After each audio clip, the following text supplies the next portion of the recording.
Hey, we're going to be working with polymer clay. So polymer clay, normally you pick it up in things like this. So there's several brands. Sculpey, Fimo, what is this one? Primo.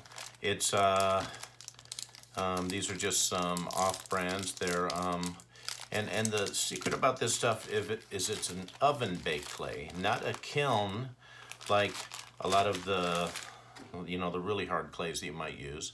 This creates, we call it a polymer clay because it sort of becomes a plastic.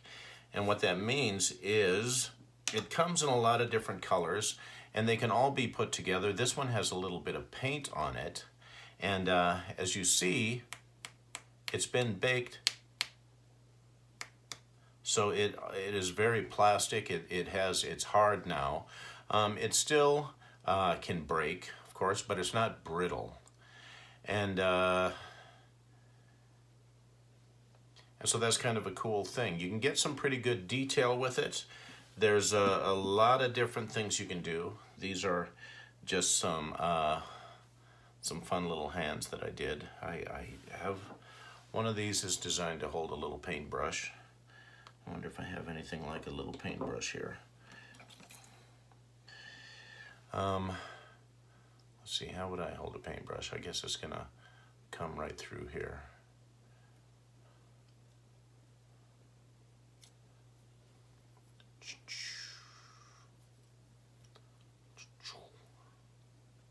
There we go.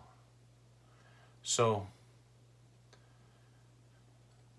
this is kind of a fun thing. I really like this stuff. You know, of course, these would probably be very breakable, but they'd be breakable in virtually any kind of clay that we do. And you also notice that I have some wires in these. I want to hook them to other things, and the wire is going to be important. But also, normally we wouldn't get much thicker than this. So you see how thick this is. This is still only about 3/8 of an inch. And any thicker, then I'm going to create some sort of armature in there. So this is hollow. And I've created an armature out of aluminum foil and some wire. So often I'll take something like this. I sort of form these things so that after I put the aluminum foil on it, and I do a lot of the sculpting in the head, but I sculpt it like this so that I can always set it down, and then I don't have to lay the soft clay down. This stuff can be really soft. Now, here's the tricky part about this stuff, though, is you see how this one breaks. And so when it hasn't been touched for a while, it needs to be conditioned. And normally conditioning means that you can take it, you could work it between your fingers like this. See, this is already starting to feel better. It's softening up, it's blending together. My hands tend to get dirty when I use this, but you see now this one is, it bends and is flexible, whereas this one just a moment ago is still, well, it's still going to break. And so here's another way that we tend to condition these things, and with larger amounts is good. I'm going to pull you over here. This is well, really, it's a noodle maker. It's a noodle machine or a pasta machine, and what we normally do is we can set it to different thicknesses, and I think this one is almost as thick as it'll go, yeah. So what we do is that we can take some fresh clay, and I'm going to send it through here. I put my hand underneath and catch it. Come on, get through there. So what happens is it squishes it all down, and it still breaks up, but then I can push it all back together, get other parts. And after I send it through there a few times,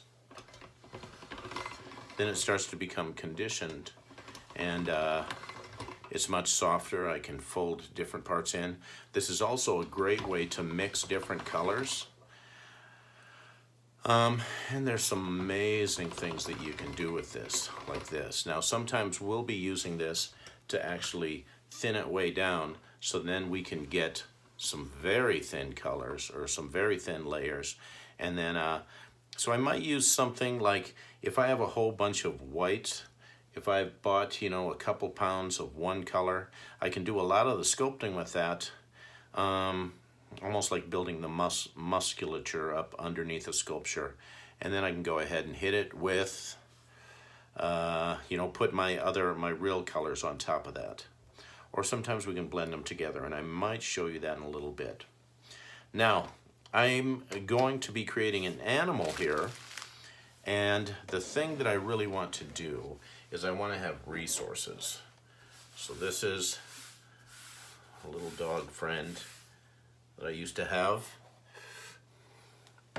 and so I'm looking for some photos. This is a pretty good face on. I have one from above, which is really nice to be able to have an image like that from above. So so I can see all of the details of the head from above and all of the shape. I know how long the nose is, how wide the eyes are in comparison. And then this one's, she's giving me a profile. So I have a profile, an above shot, and a pretty good face-on shot. So I don't know how much I'm going to worry about colors at first, but I am going to worry about the shape. So let's go to the top shot, because what I want to do is I want to use this to begin sculpting my top. Now for this particular project in my classroom, if you're following along, you know that we made a body to go with these things first. By the way, the reason that we use the reason that we use aluminum foil is because since these are going to go into the oven, I believe it is it 375 degrees.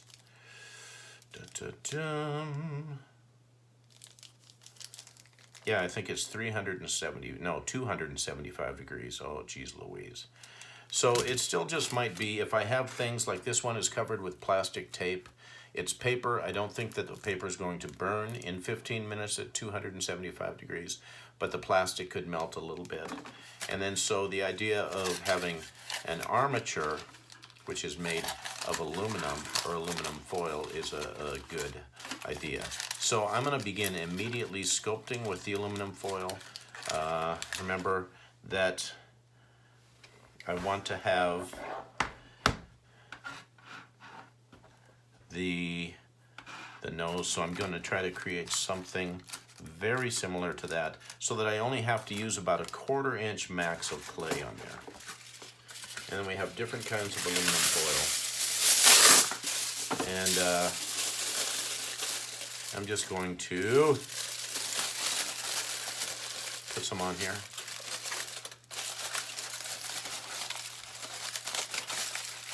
Now the ears, I'll be able to get nice and thin.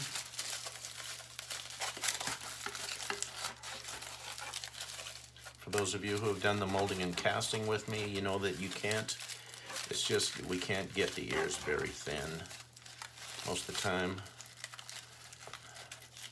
because in a mold, you have to have a little bit greater depth. All right, this, if I don't have it straight, it could be a little bit problematic for me. And so I'm just going to see how this works. Now obviously, if we're going to attach this to a sculpture, I'll worry a little bit more about the, you know, the shape of the neck. And you see that sometimes I'll try to get in here and add, you know, go around a little bit to hold the edges in, but I really don't know how to do that very well. So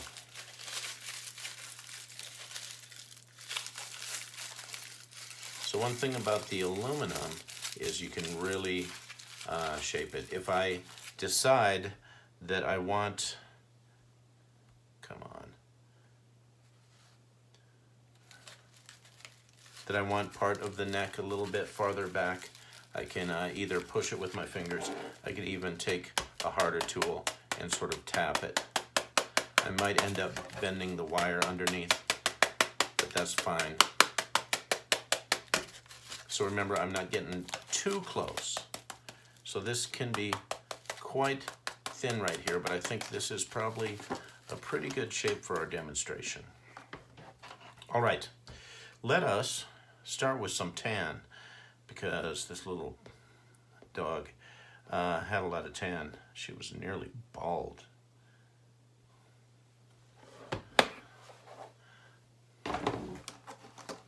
Whoa. I'm going to take, I'm not going to start with a new one, I don't think. Oh good, I have some here. And you can see that it's all been worked before. So I'm going to send it through here a few times. Now sometimes this looks like it could be super scopy.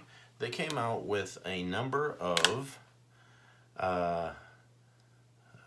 different kinds of polymer clay, and so you could buy bricks of this stuff, and I think that it dries a little bit harder, and so it's a little bit stiffer, a little bit more difficult to work with, but you can already see that just with a very little bit of processing, it's already looking kind of smooth, a bit smoother than the other ones. And often the materials that are stiffer, oh, I forgot that I'm doing this at a very thin point. Often the materials that are a little bit stiffer or harder, they'll hold the detail better. So Super Sculpey is great for doing something like this, where I'm really hoping to get a bunch of different details, you know.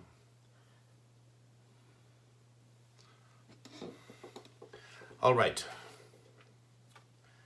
I'm glad I have this stuff. Now I should show you this. We can actually mix these colors together a little bit, and I'll just show you a quick way that we can do that.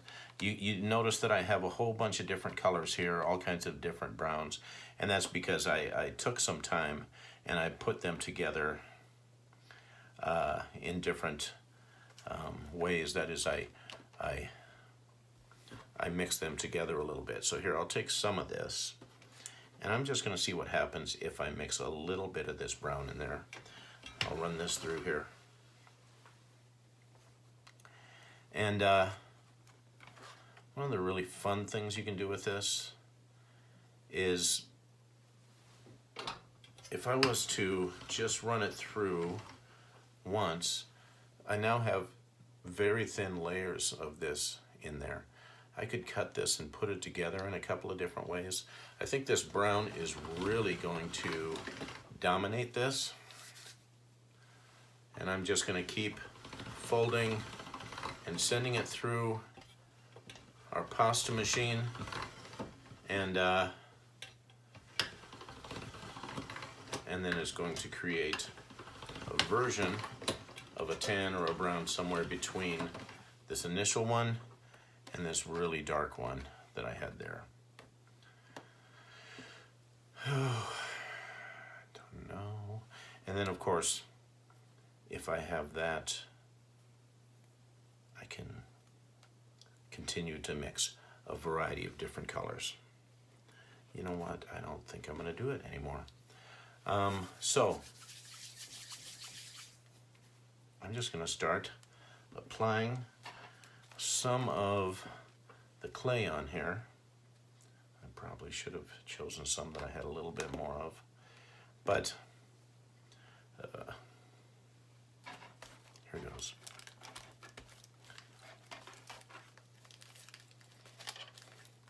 So getting a thin coating at first is going to give us a good ability to attach other things to it. And even though it might not look correct just yet, I think I can bring it around. Whoops. Hold up, I think I did see a big old lump of it earlier in one of my boxes. There it is. Oh. Let me see if I can get some of this going pretty quick.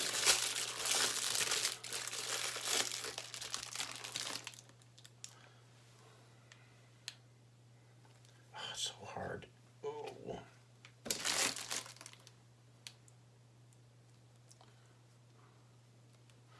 All right, so one easier way to do this, I think I have a blade around here.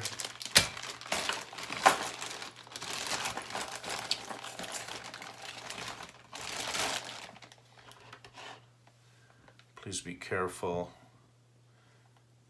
when you're using the blades. And I should have a good cutting surface under here, but I don't. All right, so I just want to take a little bit out right now, and then I'll go ahead and start conditioning it. Aha.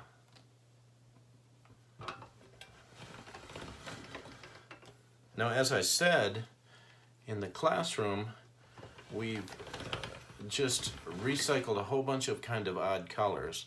And so you see that some of the colors we have are like pinks and purples.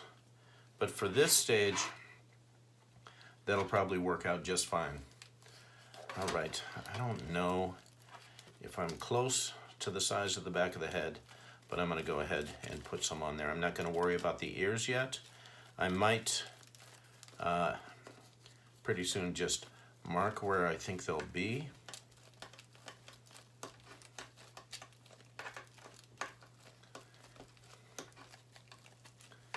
And I'm not really a purist about how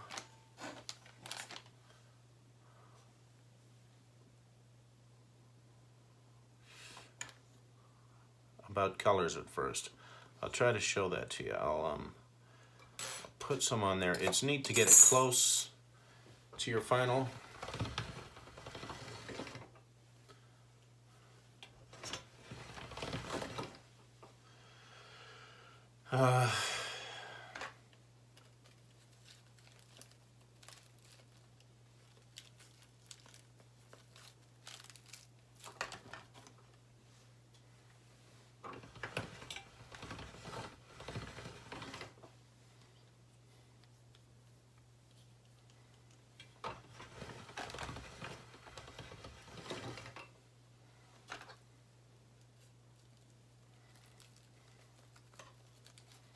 All right.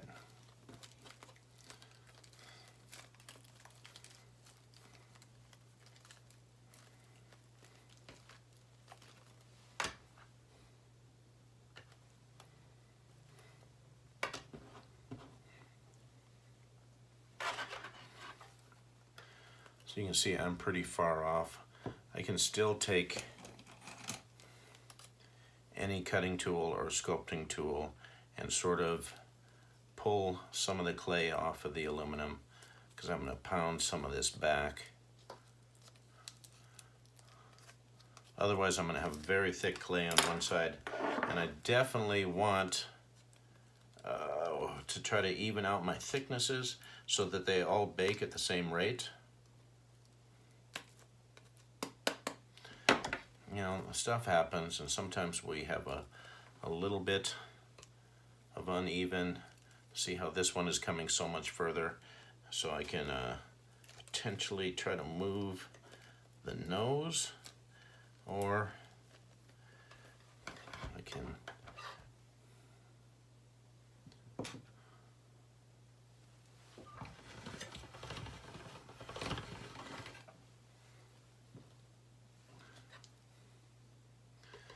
just widen the nose a little bit on this side and make it appear that it's closer to the center of this.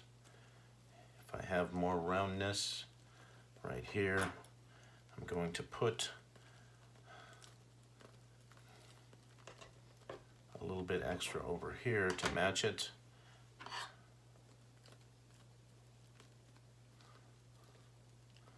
Now we actually have these really cool opportunities with this stuff in that when I decide to make the eyes, that we could work them just as you might expect.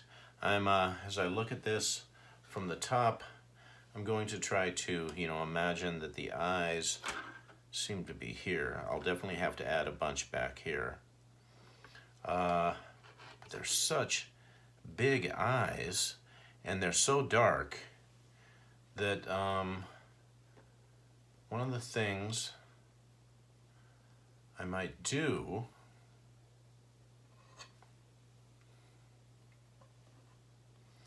is I might go ahead and I could bake the eyes first. Like I could go ahead and grab the colors that I want, maybe a black and one of those dark browns, and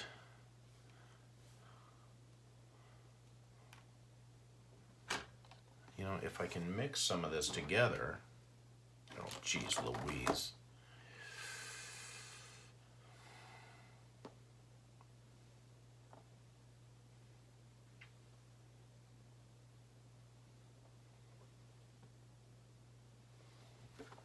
Yeah, I think as long as it's very dark and very shiny, we should be okay.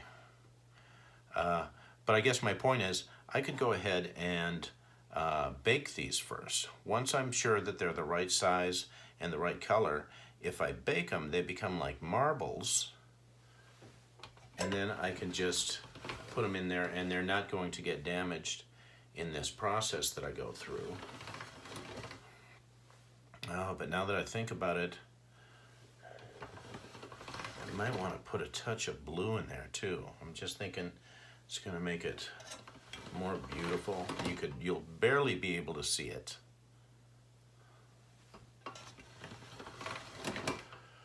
Oh, you know what I should do? I'm going to go against my own advice here, and I'm going to just sculpt one half of this. I wanted to show you some things that I did for one of the past, or some of the past sculptures.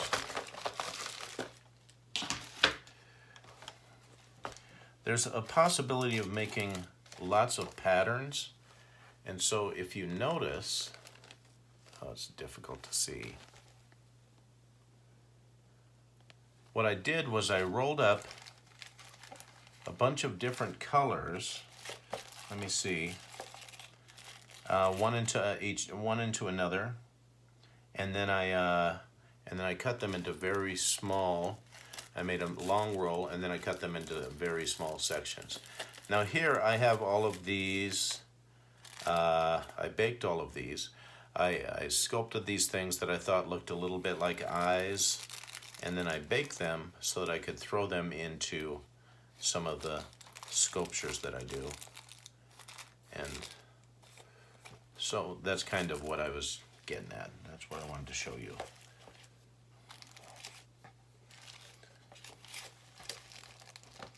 Oh, here's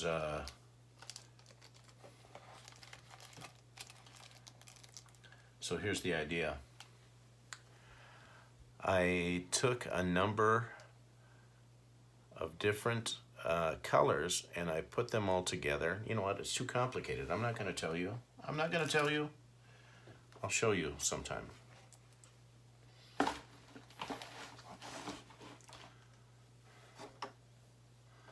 All right, so this is just going to be kind of a throwaway, I think. All right, I am going to make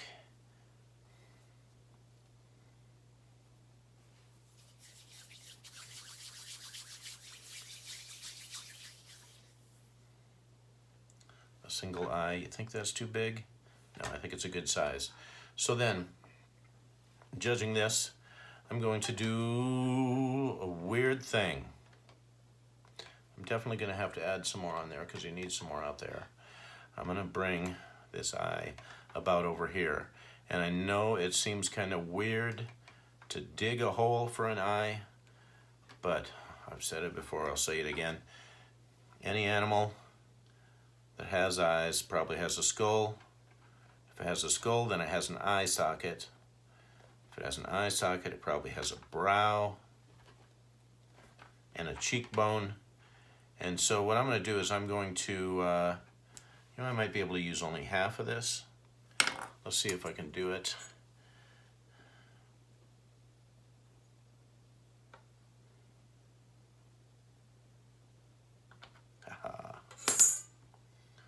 All right, so I might be able to use that one for the other side.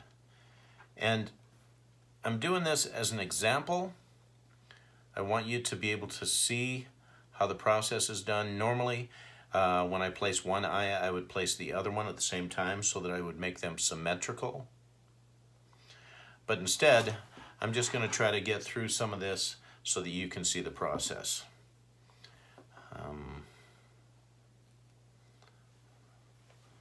More clay.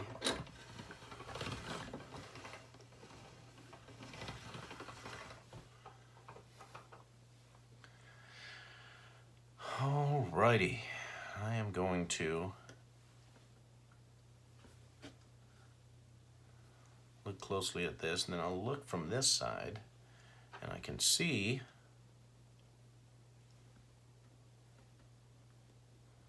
that it's got a little bit of a lower eyelid.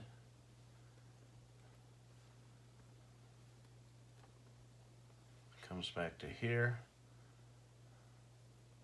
The upper eyelid, sort of like this. I can see that there's a little, well, maybe I'll stick with this. I might be able to pinch some down right here. There we go.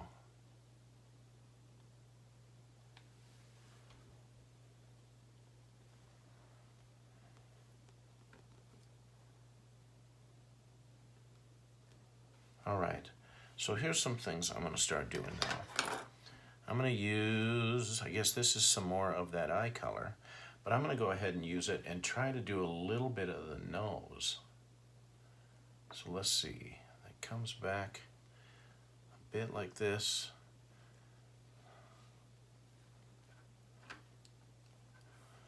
And then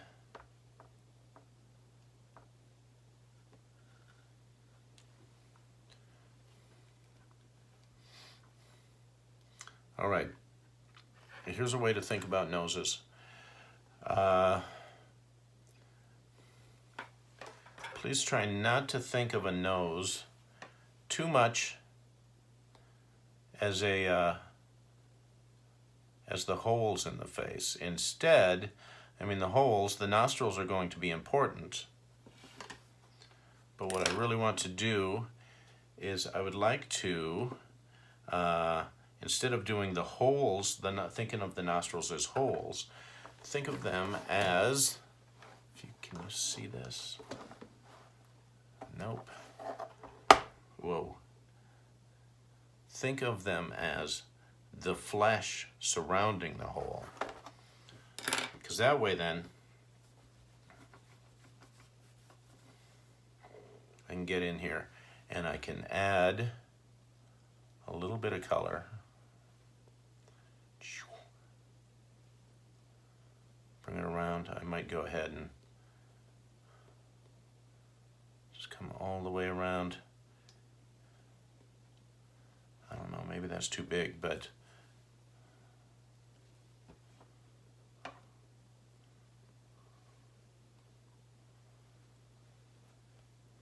yeah, it does appear to be. Okay.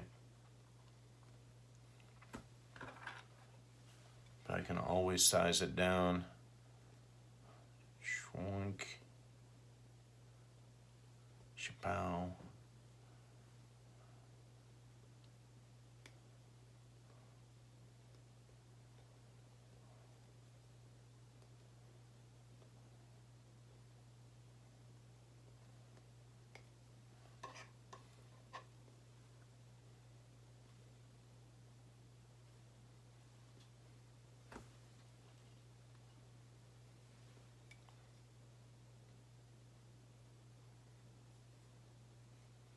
All right, I got a little overly ambitious, so now I need to cut some off.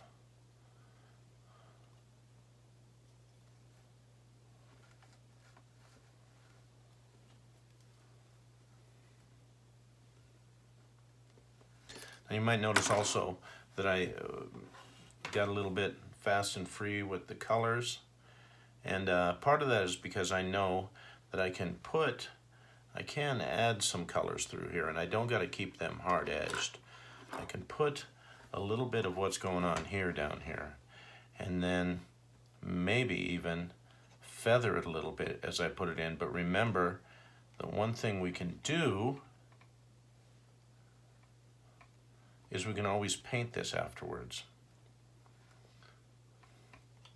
And also remember that you don't have to mix the exact colors. It's kind of nice to, if you're working with an animal you know well, to try to get some of the exact colors, but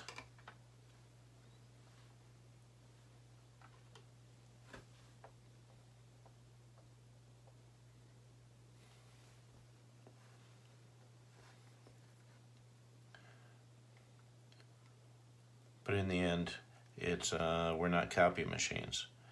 So sometimes it's just best to know that we can express with color rather than just try to copy what we see. So we can feel free to get in there and do anything we want with the color.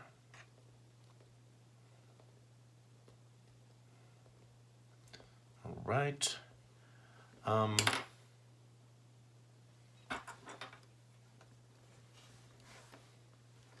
Okay.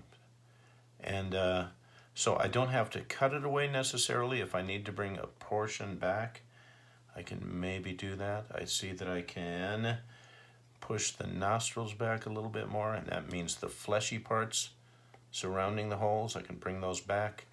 I can curve this part back, shebang, and then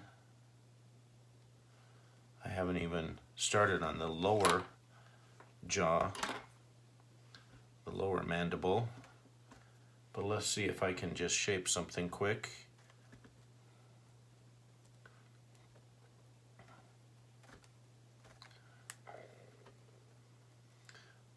All right, I don't think I'm going to go much further today. Frankly, I don't know if you'll ever see this.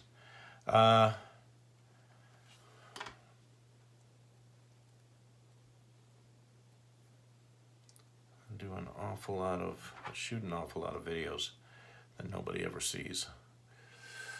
All right, that's not right. So, but there are certain parts that are cool. Bringing this back. No, maybe.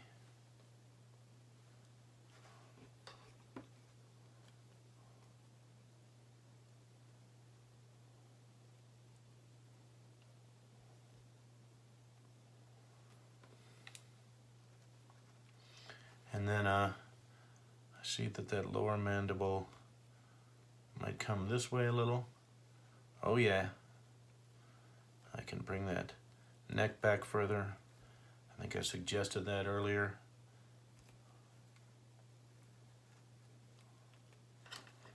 And I should also pay attention to the shape of the mouth.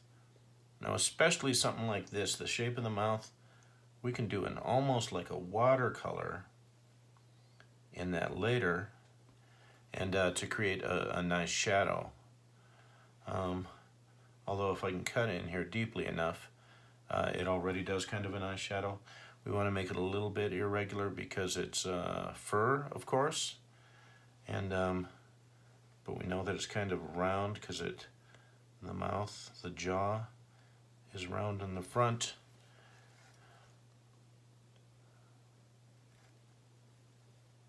Know what I mean, jelly beans? And what should I do? I feel like I'm getting a little bit big, but if I wanted to, I I think this is that brown stuff that I made before. Yeah, there's definitely gonna need to be more back here. I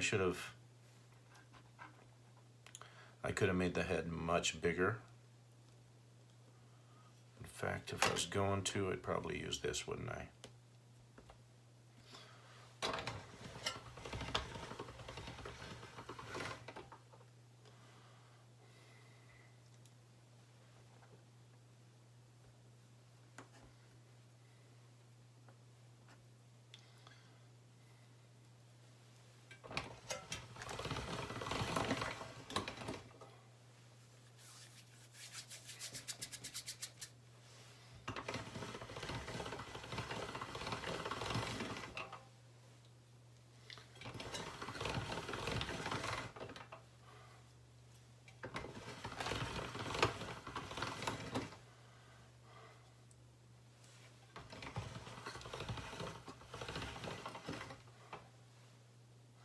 All right.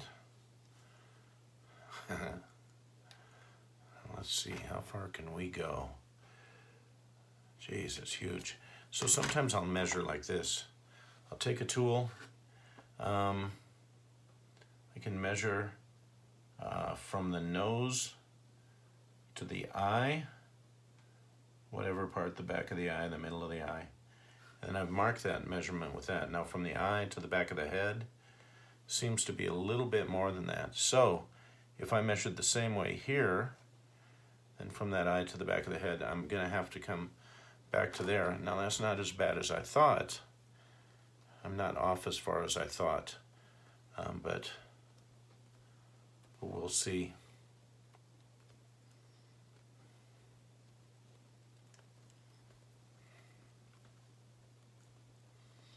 Remember, I'm only going to do half of this today because, well, I'm lazy.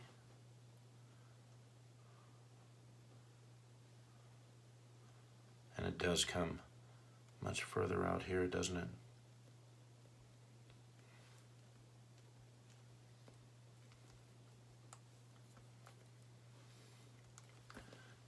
So the things I observe are where, if I drew a line across the nose, through the eye, you know, where is this? See how this, at the center of the eye, you know how wide this is back here compared to the eyes. Is it wider, or is it going to be a straight shot back?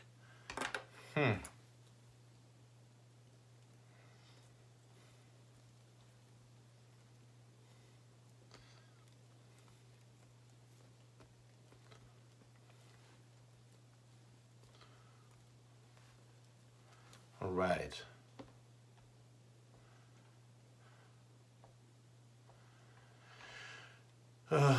This is Sophie the Wonder Dog. She was amazing.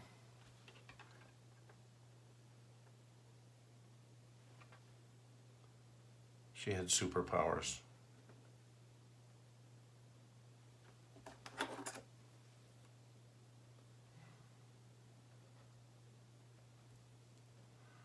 Oh, boy, I might need to push this back a little bit further. Oh well, I'm hoping that you guys get the idea. And, well, I guess that's that.